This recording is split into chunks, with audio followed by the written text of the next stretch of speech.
Oh, yeah. Wait a second. Is this a comma or a semicolon? Oh, I'm so glad I have 2 whole hours to write. So glad the sitter's here. Wait, did I use this in the previous chapter? I'm not really sure. I'm sure glad Zac Efron's okay after that jaw accident.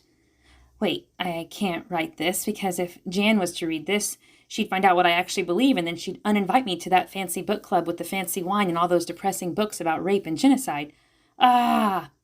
Okay, wait a second. Was I even here when this memory occurred, or did I just feel like I was because my mom told me about it so many times?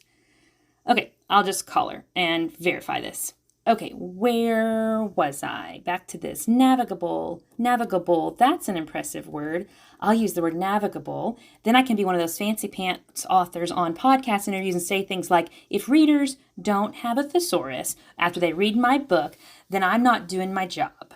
Wait a sec. Maybe I could be so impressive.